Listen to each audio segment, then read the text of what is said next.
श्री गणेशाय नमः।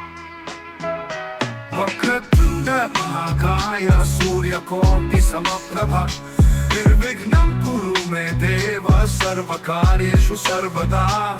प्रणम्य शिरसा देवं गौरीपुत्रं विनायकं भक्तवासं स्मरे नित्यं आयुकामार्थसिद्धये।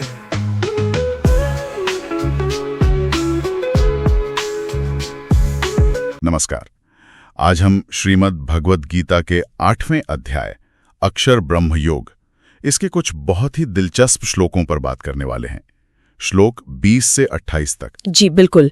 इनमें वो परम सत्य, उसे पाने का रास्ता और मृत्यु के बाद आत्मा की गति, काफी गहरी बातें हैं। हाँ, तो हमारा इरादा है कि हम समझें कि वो अनदेखी हमेशा रहने वाली चीज क्या है, उस तक पहुंचे कैसे, और योगियों के लिए मृत्यु के बाद जो 2 रास्ते बताए हैं वो क्या हैं। चलिए शुरू करते हैं। हाँ, तो देखिए श्लोक 20 से ही बात शुरू होती है। एक ऐसी अव्यक्त सत्ता की बात है जो मतलब ये जो दुनिया हमें दिखती है उससे भी परे है। अच्छा, परे है। जी, सनातन है, हमेशा रहने वाली। और सबसे बड़ी बात, सब कुछ खत्म हो जाए पर वो खत्म नहीं होती। इसे ही अक्षर कहा है, अविनाशी। और श्लोक 21 कहता है यही परम गति है, मतलब मंजिल। और ये भी कि वहां पहुंचने पर वापसी नहीं होती। बिल्कुल, यही तो सबसे खास बात है। जिसे ये मिल गया वो लौटकर नहीं आता, वही भगवान का परम धाम है। तो फिर सवाल उठता है, रास्ता क्या है वहां तक पहुंचने का? श्लोक 22 कुछ कहता है इस बारे में? हाँ, बिल्कुल। श्लोक 22 साफ कहता है अनन्य भक्ति। अनन्य भक्ति मतलब ऐसी भक्ति जिसमें कोई और सहारा न हो, पूरी तरह से उसी परम पुरुष पर निर्भरता, उसी में मन लगाना। वो परम पुरुष जिसमें देखिए सारे प्राणी हैं और जो सब में फैला हुआ है, वो सिर्फ और सिर्फ ऐसी ही भक्ति से मिलता है। अच्छा, सिर्फ एकनिष्ठ भक्ति से। जी ठीक है। अब इसके बाद वो 2 मार्गों की बात आती है। श्लोक 23 से 26 में मृत्यु के बाद आत्मा कहाँ जाती है, ये इस पर निर्भर करता है कि योगी शरीर कब छोड़ता है। ये थोड़ा समझाएंगी? शुक्ल और कृष्ण मार्ग। हाँ, ये बहुत महत्वपूर्ण हिस्सा है। देखिए श्लोक 24 बताता है शुक्ल मार्ग के बारे में। शुक्ल मार्ग यानी प्रकाश का मार्ग। हाँ, कह सकते हैं।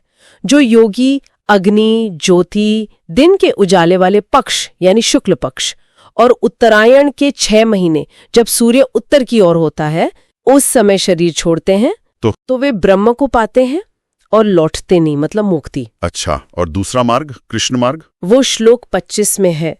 जो योगी धूम्र, रात्रि, अंधेरे वाले पक्ष यानी कृष्ण पक्ष या दक्षिणायन के 6 महीने जब सूर्य दक्षिण में होता है तब देह त्यागते हैं, तब क्या होता है? वे चंद्रलोक के प्रकाश तक जाते हैं, अपने पुण्यों का फल भोगते हैं और जब पुण्य खत्म हो जाते हैं तो वापस? हाँ, तो फिर से जन्म लेते हैं। श्लोक 26 कहता है कि ये जगत के 2 सनातन मार्ग हैं, हमेशा से हैं। एक से मुक्ति और दूसरे से वापसी। लेकिन अगर मृत्यु का समय इतना जरूरी है तो फिर योगी क्या सही समय का इंतजार करे?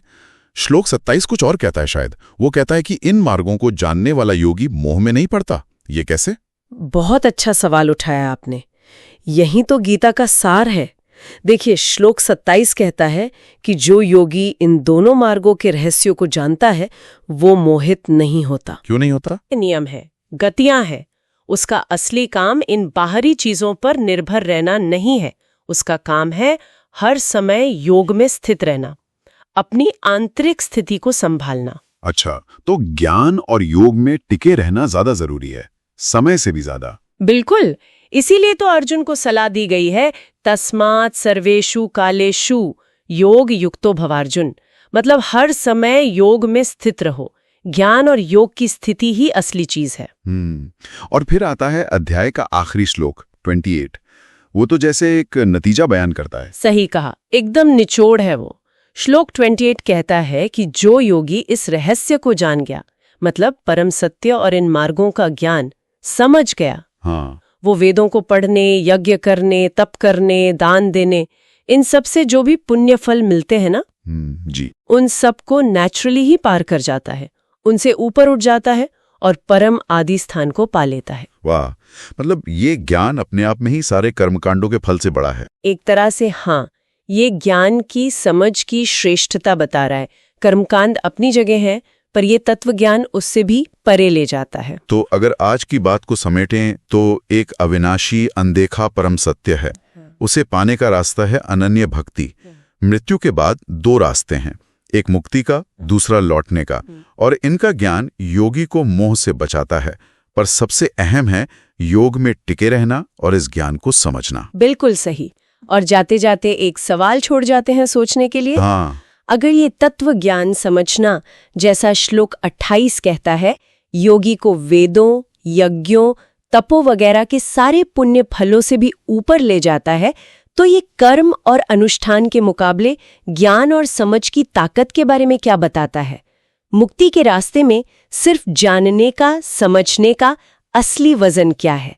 इस पर सोचना चाहिए।